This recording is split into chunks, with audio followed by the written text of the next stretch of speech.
अस्सलाम वालेकुम नाज़रीन। 10 जून खां वठी 16 जून हलो त हली ॾिसूं हिन हफ़्ते सितारा तव्हांजे लाइ छा पिया चवनि। प्लीज़ हमल घर में मुश्तरी मरीख़ अची चुको आहे। मरीख़ तव्हांजो पंहिंजो रूलर आहे। पहिरियां ई तव्हांखे तेज़ करे चुको आहे। हाणे त अल्लाह रहम करे। ज़ोल अक्टूबर जे आख़िरी हफ़्ते ताईं रुजत में वञी चुको आहे। जिन माण्हुनि जे वेझो सुबुह शाम वेही रहिया हुआ, तव्हां माण्हुनि में कहिड़ी पोज़ीशन रखे रहिया आहियो? अॻिते हिननि माण्हुनि सां कहिड़े नमूने हलणु घुरिजे? सूरत हाल छा आहे? गौर वीचार कयो। तव्हांखे अलाह पाक 8 महीना ॾिना आहिनि। मरीख़ जे करे अॼुकल्ह तव्हां तालकातनि खे पोइते छॾींदे ऐं अॻिते वधी रहिया हुआ। थोरी पाण में नरमी पैदा करियो। मरीख़ ज़िद में आयल आहे। पंहिंजे तालकातनि ते तवजा ॾियो, नरमी अपनायो ऐं तालकातनि में जेके ग़लतफ़हमियूं अची चुकियूं हुयूं उन्हनि खे परे कयो। हिन हफ़्ते जे आख़िर में ज़ाती तौर ते तव्हां ज़रूरु को क़दम खणण वारा आहियो। टोरस सोर अक्टूबर जे आख़िरी हफ़्ते ताईं ज़ोहल रुजत में हुजण करे कैरियर खे सम्झण ऐं बहितर बनाइण ऐं बहितरीन क़दम खणण में मदद मिलंदी। त पोइ तव्हां कैरियर खे ज़रूरु बहितर बणायो। ज़ोहल तव्हांखे सुठो मौक़ो ॾेई रहियो आहे। जून में सूरज ऐं यूरेनस जी पाण में हिकु सुठी नज़र मिली रही आहे, जंहिं वजह सां माली पोज़ीशन बहितर थी रही आहे। तव्हां में ख़र्च करण जी तमामु ख़राबु आदत पइजी चुकी आहे। हिन वक़्तु तव्हां पाण बि सोचे रहिया आहियो। जहिड़े नमूने नशो करण जी आदत पइजी वेंदी आहे, बिल्कुलु ईअं ई ख़र्चनि करण जी आदत पइजी चुकी आहे। उन मां जान छॾायो, सोचो, न त हालतूं मज़ीद ख़राबु थी वेंदियूं। एतिरी त सूरत हाल ख़राबु करे छॾी आहे, कॾहिं कॾहिं त सोचे डिॼंदे ऐं ख़ौफ़ज़दा थियण जो दौरो पइजी रहियो आहे। हिन हफ़्ते में 2 सितारा अहिड़ा अची वेंदा जिन सां तव्हांजो डपु ऐं ख़ौफ़ ख़तमु थींदे नज़र अची रहियो आहे। हिन हफ़्ते जे आख़िर में पंहिंजे कंहिं दोस्त सां मिलो जंहिं सां दिलि ऐं दिमाग़ खुलंदे नज़र ईंदा। जेमिनी जोज़ा ज़ोल 28 अक्टूबर ताईं रुजत इख़्तियार करे रहियो आहे। उन करे तव्हां हफ़्ते जे आख़िर खां सिलो थींदे नज़र अची रहिया आहियो। सिलो थियण सां तव्हां में मुतालियो करण जो शौक़ु पैदा थी रहियो आहे। आला तालीम जे तरफ़ वेंदे नज़र अची रहिया आहियो। तव्हां महसूसु कंदा त मां फ़लसफ़े ॾांहुं वञी रहियो आहियां। ज़ेन नशो मां तरफ़ वेंदो। हा, तव्हां पंहिंजे शौक़ु मुताबिक़ मुतालियो करियो ऐं आला तालीम तरफ़ ज़रूरु वधो। ऐं 7 जून खां वीनस ऐं सूरज जे अचण जे करे तव्हां ख़ुशगवार लम्हनि मां पिणु गुज़रंदा ऐं तव्हां रोमानवी मामलनि में गर्मजोशीअ सां हिसो वठंदे नज़र अची रहिया आहियो। ज़हनी तौरु तव्हांखे कंहिंजा ख़्यालात पसंदि ईंदा ऐं अहिड़ी सूरत हाल पैदा थींदी। ख़मीस खां छंछर जे विच में अहिड़ा तालुकात तव्हां लाइ ख़ुशख़बरी खणी ईंदा। कैंसर सरतान ज़ोल जी रुजत हिन हफ़्ते जे आख़िर खां वठी 28 अक्टूबर ताईं अची रही आहे, जंहिं करे माली मामलात असरअंदाज़ थींदा। तव्हांखे सोचण जो मौक़ो पिणु मिलंदो। तव्हांजो पैसो किथां खां किथे लॻी रहियो आहे। का तरकीब या हल हिन हफ़्ते जे आख़िर में सोचींदा। उन खां अलावा तव्हांखे का दावत मिली रही आहे, पर तव्हां आराम करण लाइ दीवाना थी रहिया आहियो। सुस्ती ऐं काहलीअ जो मुज़ाहिरो कंदा। तव्हांखे दावत ते ज़रूरु वञणु खपे। ऐं ॿियो त तव्हांखे अदवाजी मामलनि ते तजिज़ियो करण जो मौक़ो मिलंदो। तव्हांखे पंहिंजे हालतुनि ते बसीरत मिलंदी। उन लाइ ज़रूरु सोचियो ऐं हालतुनि जो हल ॻोल्हियो। ऐं हिकु ॿियो सितारो तव्हांजे कैरियर में सुठियूं ऐं ख़राबु हालतूं पैदा करण जे लाइ अची रहियो आहे। अंगारो ऐं अरबा ते तव्हां परेशान थी वेंदा त माली ख़र्चनि जे हवाले सां कॾहिं पोज़ीशन सुठे तरफ़ ईंदी। उन सिलसिले में सोचण लाइ ज़ोहल तव्हांखे 8 महीना ॾेई रहियो आहे। लियो असद ज़ोल हफ़्ते जे आख़िर में रुजत इख़्तियार कंदो ऐं 28 अक्टूबर ताईं उन जे पोज़ीशन में रहंदो, जंहिं सां कमु सिलो थी वेंदा। तव्हां माज़ीअ तरफ़ सोचींदा ऐं कंहिं मसइले जो हल तलाश कंदा, पर ज़ोहल सुस्त हुजण करे तव्हांखे मसइलनि जे हल में पिणु सिलो हलणो पवंदो। सब्र कयो, शायदि उन ई में तव्हांजी बहितरी हूंदी। कंहिंजे कैरियर सां भेट न करियो। तव्हांजो तख़लीक़ी सलाहियतूं उरूज ते आहिनि। तव्हां पाण खे माण्हुनि में मञायो आहे। उन खां वधीक तव्हांखे छा खपे? तव्हां मज़ीद पाण खे अॻिते आणियो ऐं तख़लीक़ी सलाहियतुनि ते वधीक कमु करियो। रोमांस तव्हांजे खाने में आयल आहे। तव्हांजो वक़्तु ख़ुशीअ सां गुज़रंदे नज़र अची रहियो आहे। विर्गो सुंबला ज़ोहल 8 महीना तव्हांजे कम वारे खाने में रुजत इख़्तियार करे रहियो आहे।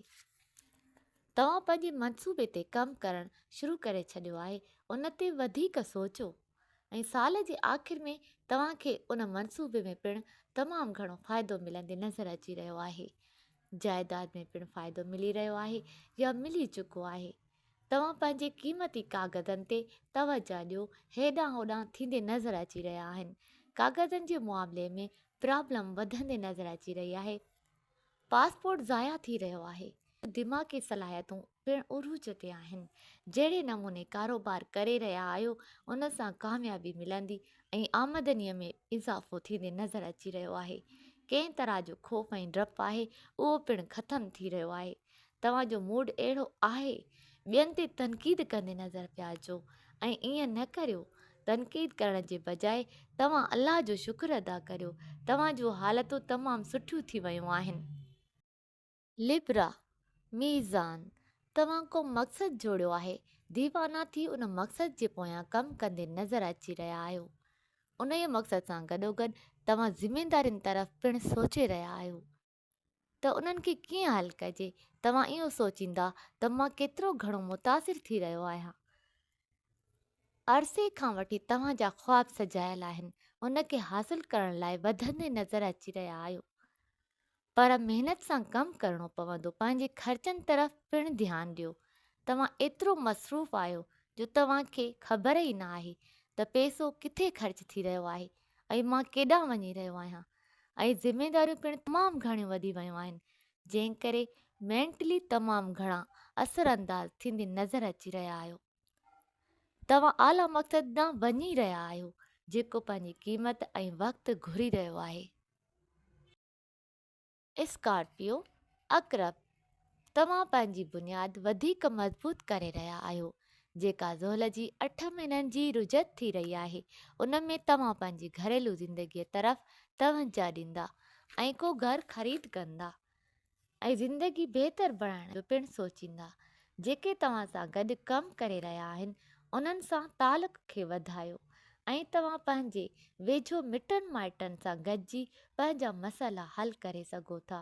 सूरज जे नज़र सां तव्हांजी पेशवराना ज़िंदगी असरअंदाज़ थी रही आहे, दबाव पइजी रहियो आहे। हिन सूमर ते तव्हां जज़्बाती थी भड़की उथंदा, ईअं ॿियनि जा जज़्बात लिखी सघनि था। अहिड़ी वाज़िह सूरत हाल नज़र अची रही आहे। इन सूरत हाल खे निबेरण लाइ को रस्तो इख़्तियार करियो। अक़रबी माण्हुनि लाइ ख़मीस ऐं जुमो ॻरो साबित थींदो। सेजिटेरियस कोस, ज़ोल जे असर पवण करे तव्हां सोचे रहिया आहियो त को कमु मटाइजे। ईंदड़ महीननि में का क़ीमती शइ ज़रूरु ख़रीद कंदा, जीअं का कार वठणु या घर खे ठाराइणु। ऐं कंहिं रिश्तेदार जे करे तव्हांखे गुस्सो अची रहियो आहे, जंहिं करे तव्हां हसासियत जो पिणु शिकार थी रहिया आहियो। उन खां अलावा को शहर में तव्हां सां गॾु कमु कारोबार करणु चाहे थो, उन सां कारोबार गॾायो। गॾाइण सां तमामु घणो फ़ाइदो थींदो। को माण्हू तव्हां सां मिली रहियो आहे ऐं उहो माण्हू कुझु ॾींहं खां पोइ रूमानवी शिकल इख़्तियार कंदो। कैप्रिकॉर्न जद्दी, ज़ाहिर सूरत हाल बहितर थी चुकी आहे। मक़सदनि तरफ़ वधी रहिया आहियो, नवां प्रोग्राम ठाहे रहिया आहियो। जून में ज़ोल जी रुजत थी रही आहे, माली मामलनि में सास ॾियारींदे नज़र अची रही आहे। पंहिंजे कारोबारी मामलनि खे ठीकु कंदा त माली मामला पिणु ख़ुदि ब ख़ुदि ठीकु थी वेंदा। इहो कमु तव्हांखे मुश्किल महसूसु थींदो ऐं इहो सभु ज़ोहल जी रुजत जे करे ई थी रहियो आहे। ज़ोहल इहा डिमांड करे रहियो आहे त हीउ मुश्किल सूरत हाल आहे, उन्हनि खे हल करियो ऐं इहो 8 महीना हलंदो। कोशिशि करियो ऐं माली मामलनि खे हल करियो। जून महीने जे कंहिं हिकु ॾींहुं तव्हां उथंदा त रोज़मर्रा जी ज़िंदगीअ में गड़बड़ थी चुकी हूंदी ऐं जेको शेड्यूल तव्हां ठाहियो हो सभु तबाह थी वेंदो ऐं नई तरह सां सोचणो पवंदो। तव्हां रोमानवी मामलनि में पिणु वधणु चाहियो था। एक्यूरस दिलो, पंहिंजी ज़ात ते एतमाद कंदे अज़ीम नतीजो हासिल करण जो प्लान जोड़ियो आहे। अमल पिणु करे रहिया आहियो। ही जेका ज़ोल जी रुजत अची रही आहे, जंहिंमें तव्हांखे ॾिसणो हूंदो त तव्हांजी अहमियत ऐं मौक़िफ़ छा आहे, उनखे कहिड़ीअ तरह अॻियां खणी हलिणो आहे। ज़ोल तव्हांखे 28 अक्टूबर ताईं मौक़ियो फराहम करे रहियो आहे। सूरज यूनिस जी सुठी नज़र पिणु पइजी रही आहे। ॿाहिरि जे मुल्क जो माण्हू तव्हां खां रोमांस घुरी रहियो आहे, तव्हांखे पाण ॾांहुं छिके रहियो आहे। जेकॾहिं सपोर्ट मौजूदु आहे त तालुकात वधाए सघो। मानवी तौर ते को ॿियो साथी ठही रहियो आहे, हुनजे वेझो पिणु थी वेंदा। ऐं इहो ज़हन में पिणु ज़रूरु रखो त तव्हांजी मौजूदा सूरत हाल इहो चई रही आहे त सॼो वक़्तु रोमांस खे न ॾियो। तव्हां पंहिंजे मक़सदनि में का गड़बड़ करे विझंदा। तव्हां पंहिंजे मक़सदनि ते ध्यानु ॾियो, छो त कंहिं आला ऑफिसर जी हिमायत मिलंदे नज़र अची रही आहे, जेको तव्हांखे बचाए रहियो आहे। ऐं जेका तव्हांखे ख़्वाहिश आहे उन ते कमु कंदा रहो। तव्हां का नई शइ पिणु दरियाफ़्त करे रहिया आहियो, यूट्यूब ते या वरी IT ते। ख्वाहिशिस होत ॿियनि ते तमामु घणो असरु विझी रहिया आहियो। ज़ोहल जी 28 अक्टूबर ताईं रुजत आहे। ज़ोहल तव्हांजे ॿारहें खाने में हुजण करे कुझु वाक़िया पेश ईंदा ऐं उन्हनि सां तव्हां में अहसासु ईंदो। ईंदड़ कुझु महीननि में तव्हां सियासी तौर ते सरगर्म थींदे नज़र ईंदा। सियासी तौरु अॻिते वधणु चाहियो था त पोइ अॻिते वधो। कारनामो सर अंजाम ॾियणु चाहियो था त पोइ ज़रूरु ॾियो। सितारा तव्हांजे हक़ में आहिनि।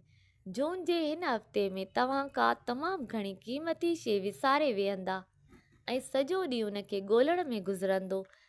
आमदनी ऐं ख़र्चनि में हिकु जहिड़ाई क़ाइमु रखो। तव्हां तवाना थी रहिया आहियो। तव्हां घणो कमु करण जे क़ाबिल थी रहिया आहियो। ऐं हफ़्ते जे आख़िर में तव्हांजो को तालुक़ु बणिजी रहियो आहे, जेको रोमानवी शक्ल इख़्तियार कंदो।